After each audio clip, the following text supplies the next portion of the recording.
One, two, three, go! Shalom Jemaat yang dikasih Tuhan, senang menjumpai Anda semuanya. Tema kita tahun ini adalah berbuah dan bermultiplikasi. Kami menyambut dengan sukacita bagi Anda yang baru pertama kali hadir di tempat ini. Selamat datang dan selamat bertumbuh dalam keluarga Abel Bali.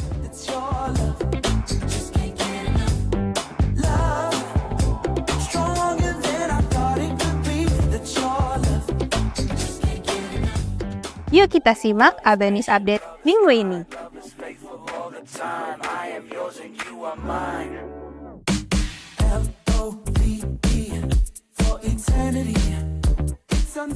Berikut klip singkat momen penyerahan anak.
Kak, kamu mau tanya lagi dong, Kak?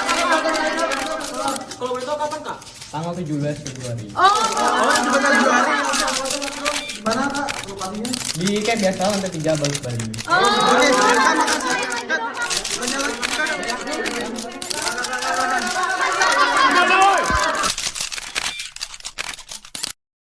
Apakah cintamu wasting time? Check it out on Valentine Youth Pro, hari Minggu, 18 Februari 2024, jam 11 WITA, lantai 3, Abalov Bali. Konser berdoa akan dimulai pada hari Jumat, tanggal 16 Februari sampai 23 Februari 2024, jam 7 sampai 9 malam di lantai 3, Abalov Bali. Semua jemaat diundang untuk ikut bagian dalam doa ini. Yuk, yuk, yuk!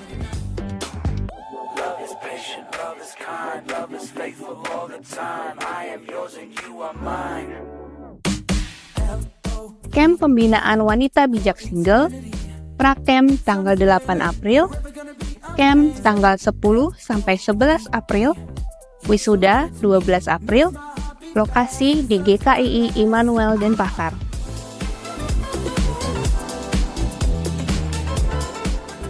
Biaya pendaftaran Rp300.000.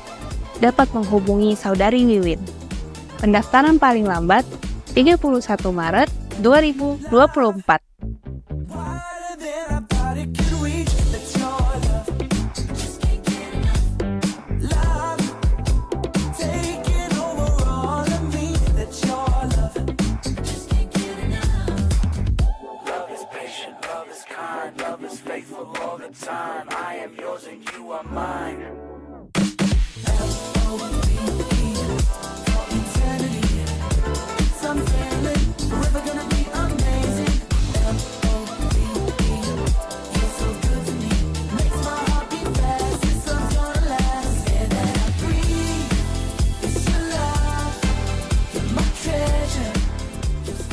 Bagi Bapak, Ibu, Saudara-saudari yang rindu melayani sesuai dengan talenta atau potensi yang sudah Tuhan berikan, kami mengajak untuk terlibat bersama-sama dalam melayani, baik sebagai worship leader, singer, pemain musik, multimedia, dan soundman. Bagi yang rindu, bisa menghubungi Departemen Profetik dengan Saudari Tasya. Jemaat dapat memberikan persembahan persepuluhan dan pelayanan ke rekening BCA atas nama Beta Sandi Tenggara, dana misi ke BCA atas nama Doni Freddy, dan persembahan misi ke BNI atau dapat melalui QR Code berikut ini. Jemaat juga dapat memberikan persembahan melalui kotak yang telah disediakan. Demikianlah Adventist Update minggu ini. Selamat hari Minggu, Tuhan Yesus memberkati. Kyunghi, kyunghi.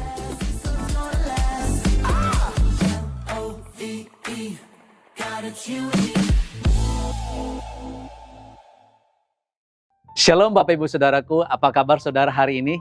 Saya percaya bahwa setiap kita ada dalam keadaan yang sehat, antusias untuk bersama-sama kita satu jemaat untuk bertumbuh, berbuah dan bermultiplikasi. Kita sangat bersyukur di tahun ini Tuhan memberikan kepada kita sebuah tema yang sangat luar biasa.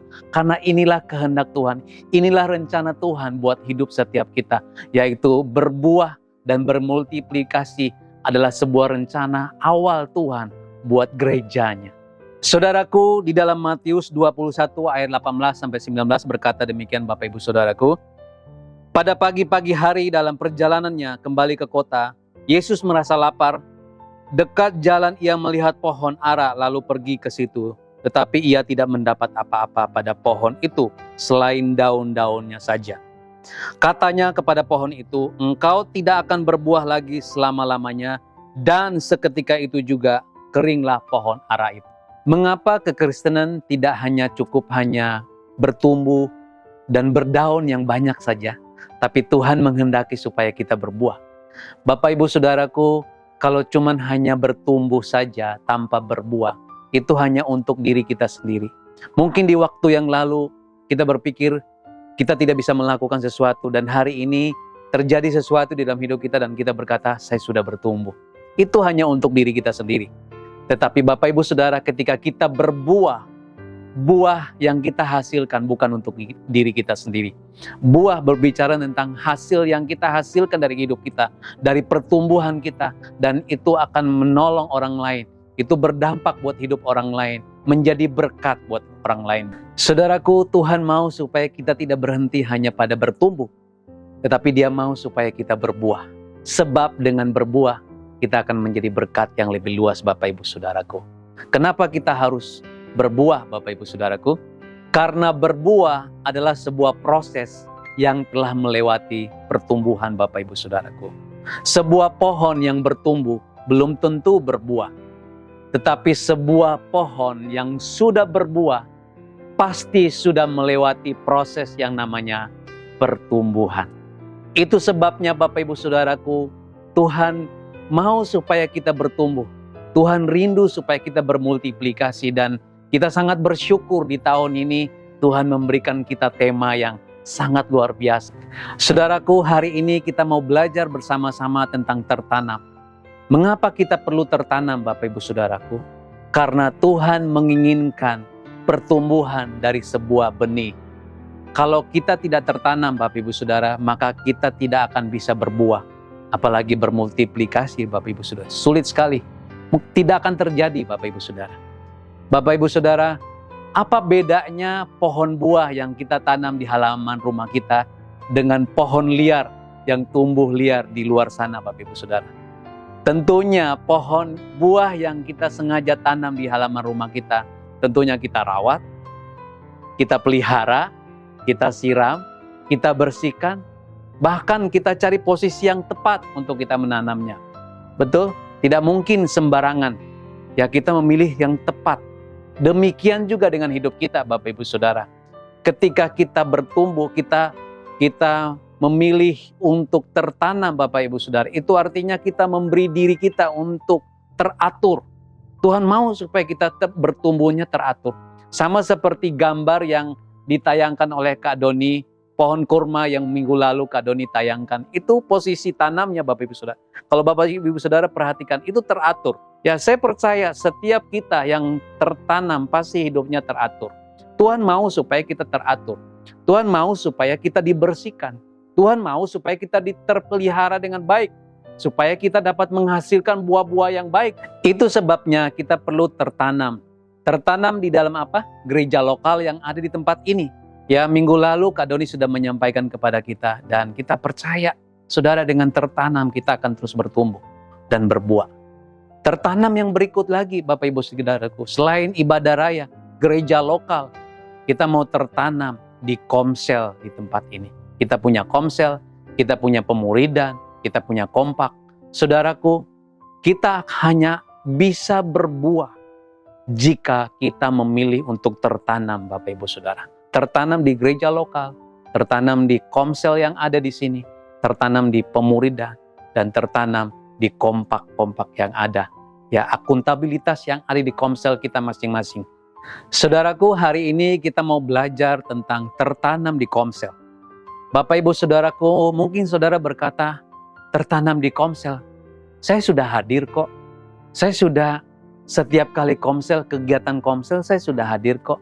Saudaraku, apakah kehadiran kita di komsel, apakah itu menandakan kita sudah tertanam? Kita mau belajar bersama-sama lebih dalam lagi bagaimana kita tertanam di komsel, Bapak Ibu Saudaraku. Hal yang pertama yang kita perlu belajar, seseorang tertanam itu artinya terikat, Bapak Ibu Saudaraku. Sebuah benih ketika masuk ke dalam tanah, dia akan menjadi nempel sama tanah di bagian kiri dan kanannya, Bapak Ibu Saudara. Sekelilingnya, Bapak Ibu Saudara. Dia akar-akarnya ketika dia bertumbuh, akar-akarnya maka dia akan menjadi lengket ya dengan tanah di sekelilingnya. Inilah saya sebut namanya terikat. Saudaraku, terikat bukan kebebasan kita diambil. Ya, kebebasan kita sepertinya dirampas dan kita sepertinya tidak bisa hidup bebas.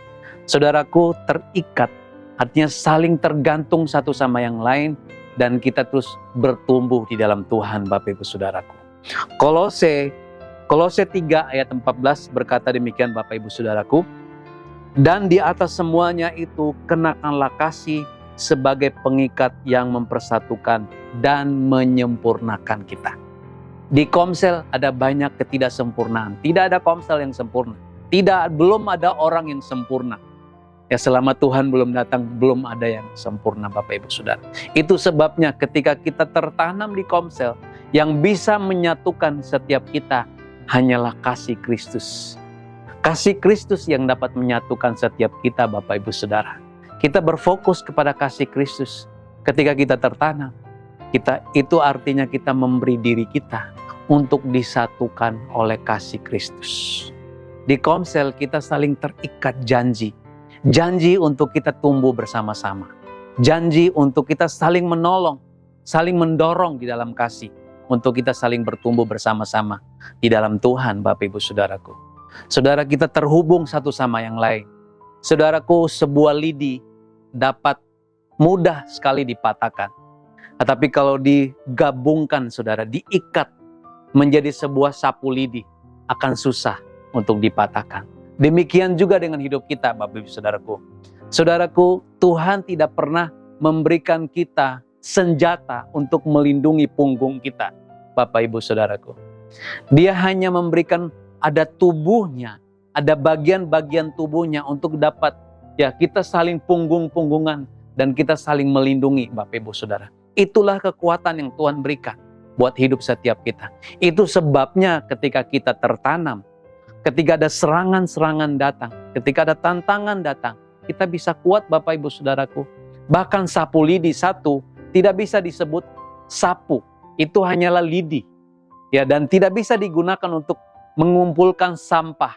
Tapi ketika terikat menjadi kumpulan-kumpulan lidi yang banyak dikumpul dan diikat menjadi satu, maka itu bisa digunakan, Bapak Ibu Saudara.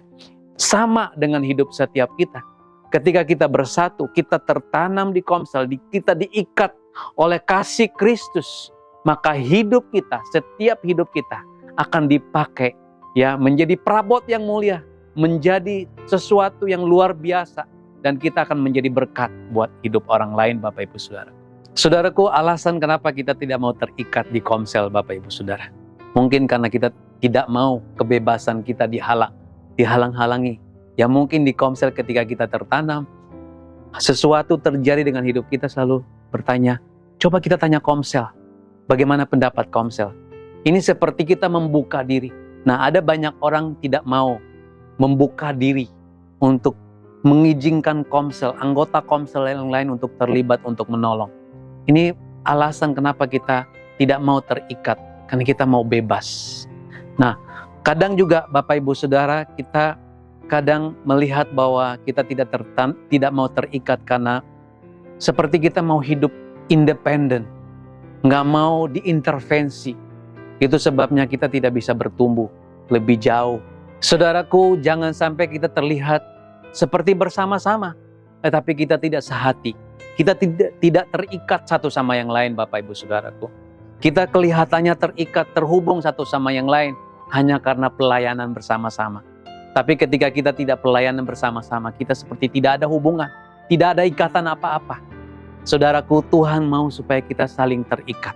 Bukan cuma hanya yang menghubungkan kita hanya pelayanan. Lebih dari pelayanan, Tuhan mau supaya kita terhubung satu sama yang lain, Bapak Ibu Saudara. Saudaraku, ketika kita sudah terikat satu sama yang lain, hal berikutnya, poin berikutnya, yaitu kita mau belajar untuk terbuka. Keterbukaan adalah awal dari pemulihan. Ketika kita tidak terbuka, Bapak Ibu Saudara, ketika kita tidak terbuka, maka kita tidak bisa melihat perubahan akan terjadi di dalam hidup kita. Mari kita baca firman Tuhan di dalam Efesus 5 ayat 8-9 berkata, "Memang dahulu kamu adalah kegelapan, tetapi sekarang kamu adalah terang di dalam Tuhan. Sebab itu hiduplah sebagai anak-anak terang, karena terang hanya berbuahkan kebaikan, keadilan, dan kebenaran." Bapak Ibu Saudaraku, buah dari terang adalah kebaikan, keadilan, dan kebenaran. Firman ini berkata bahwa dulu kita ada dalam kegelapan, kita tertutup, ya sulit sembuh, sulit bebas. Tapi hari ini ketika kita ada di Komsel, Allah mau supaya kita hidup dalam keterbukaan. Karena sifat dari terang adalah terbuka. Ketika kita terbuka, itu artinya kita ada di dalam terang, Bapak Ibu Saudara. Di terang tidak ada yang tertutup. Tetapi di dalam kegelapan, kita tidak bisa melihat. Semuanya tertutup. Ketertutupan adalah sifat dari si jahat. Tetapi terang sifatnya adalah terbuka, Bapak Ibu Saudara. Itu sebabnya Tuhan mau supaya kita hidup terbuka. Hidup dalam keterbukaan di Komsel. Kalau kita mau menang, kalau kita mau pulih, kita perlu hidup dalam keterbukaan, Bapak Ibu Saudara. Karena dengan terbuka, kita mengizinkan Tuhan intervensi hidup kita. Kita izinkan komunitas tubuh Kristus menolong proses hidup kita untuk kita bisa bertumbuh dan berbuah di dalam Tuhan, Bapak Ibu Saudaraku. Sebuah luka fisik, Bapak Ibu Saudara, kalau ditutupin, akan terus luka, lama akan sembuhnya, Bapak Ibu Saudara. Tapi ketika terbuka, dibuka, dibersihkan, maka proses penyembuhannya akan cepat terjadi. Saudaraku, ketika kita hidup dalam keterbukaan, barulah kita akan bisa mempraktekkan saling mengasihi, saling peduli, saling menolong. Jika kita hidup dalam keterbukaan, Bapak Ibu Saudaraku. Tapi kalau kita tidak hidup dalam keterbukaan, maka akan sulit orang lain bisa menolong hidup kita. Itu sebabnya Bapak Ibu Saudara, poin kedua inilah hal yang sangat penting. Kalau kita mau tertanam di Komsel, kita perlu punya kehidupan yang terbuka. Belajar untuk terbuka. Terbuka dengan teman-teman Komsel kita, terbuka dengan pemimpin, terbuka dengan grup mentoring. Tapi yang paling penting yang saya mau fokuskan di sini adalah terbuka dengan Komsel. Karena Komsel adalah tempat yang terbaik untuk Tuhan memproses hidup kita, mendewasakan hidup kita, untuk kita terus bertumbuh, berbuah, dan bermultiplikasi. Setelah hidup dalam keterbukaan, kita mau supaya kita terus terlibat aktif.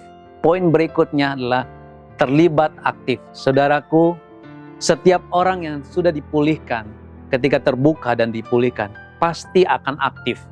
Ya, aktif untuk menolong yang lain, aktif untuk melayani. Ya, inisiatif untuk melakukan sesuatu buat Komselnya, Bapak Ibu Saudaraku. 1 Petrus 4 ayat 9-11 berkata demikian, "Berilah tumpangan seorang akan yang lain dengan tidak bersungut-sungut. Layanilah seorang akan yang lain sesuai dengan karunia yang telah diperoleh tiap-tiap orang sebagai pengurus yang baik dari kasih karunia Allah. Jika ada orang yang berbicara, baiklah ia berbicara sebagai orang yang menyampaikan firman Allah. Jika ada orang yang melayani, baiklah ia melakukannya dengan kekuatan yang dianugerahkan Allah, supaya Allah dimuliakan dalam segala sesuatu karena Yesus Kristus. Ialah yang mempunyai kemuliaan dan kuasa sampai selama-lamanya. Tahukah Bapak Ibu Saudara, bahwa ketika kita terlibat di dalam komsel, apapun, sekecil apapun keterlibatan kita Bapak Ibu Saudara, kita sedang melengkapi sebuah proses pertumbuhan Bapak Ibu Saudara. Itu bukan hal yang sederhana, hal yang kecil. Tapi saudara, ketika kita terlibat, kita aktif dan terlibat, kita sedang melengkapi sebuah proses pertumbuhan di dalam komsel. Saya percaya Bapak Ibu Saudara, orang yang tertanam di komsel bisa kita lihat dari sikapnya, keterlibatannya ya. Dia rindu untuk bisa terlibat, menolong proses yang ada di komsel. Apa yang dia bisa lakukan? Dia bukan sekedar hadir, tapi dia memikirkan kira-kira apa? Hari ini saya mau sharing apa? Hari ini saya mau lakukan apa? Supaya bisa terjadi hubungan di antara komsel Bapak Ibu Saudara. Bukan cumanya sekedar menghadiri jadwal komsel, tetapi memikirkan firman Tuhan berkata bahwa dia melakukan sesuatu. Dia menyampaikan firman, memikirkan apa yang bisa saya lakukan. Supaya komsel ini adalah tumbuh orang-orang untuk semakin hari semakin bertumbuh dan berbuah di dalam Tuhan Bapak Ibu Saudara. Bagaimana keterlibatan kita di doa komsel? Jangan sampai Bapak Ibu Saudara, judulnya komsel berdoa, tapi yang hadir hanya tim PKS-nya. Ini sebabnya Bapak Ibu Saudara, ini contoh Bapak Ibu Saudara. Apakah kita terlibat bersama-sama? Yang namanya komsel, kita terlibat bersama-sama. Jangan sampai kita terlihat besar, terlihat banyak, tetapi kita nggak sepakat bersama-sama. Yang judulnya cuma hanya komsel, tapi yang hadir cuma hanya 1-2 orang. Saudaraku, saya berdoa supaya hari ini ketika kita mendengar pesan firman Tuhan ini, kita sama-sama mengambil komitmen untuk tertanam. Karena saya percaya dengan tertanam, barulah kita bisa bertumbuh, berbuah, dan bermultiplikasi Bapak Ibu Saudaraku. Saya berdoa 3 poin penting dari tertanam ini ada di komsel-komsel. Ada di sekitar kita, di jemaat ini Bapak Ibu Saudara. Kalau kita mau bertumbuh dan berbuah dan bermultiplikasi, langkah yang pertama yang perlu kita lakukan adalah tertanam. Tertanam dengan mempunyai sikap hidup seperti yang saya sudah sampaikan 3 poin itu. Yaitu apa? Pertama apa? Terikat satu sama yang lain. Yang berikutnya adalah terbuka. Dengan kita terbuka Bapak Ibu Saudara, kita makin dipulihkan. Dan yang ketiga adalah ketika kita sudah dipulihkan, pasti kita rindu untuk terlibat. Terlibat aktif. Inilah rencana Allah dari semula buat hidup kita. Yaitu kita bertumbuh, berbuah, dan bermultiplikasi. Dia berkata, beranak cuculah dan kuasailah bumi, taklukkanlah ini. Tuhan mau supaya kita berkuasa, kita bermultiplikasi, kita menjadi berkat yang lebih luas Bapak Ibu Saudara.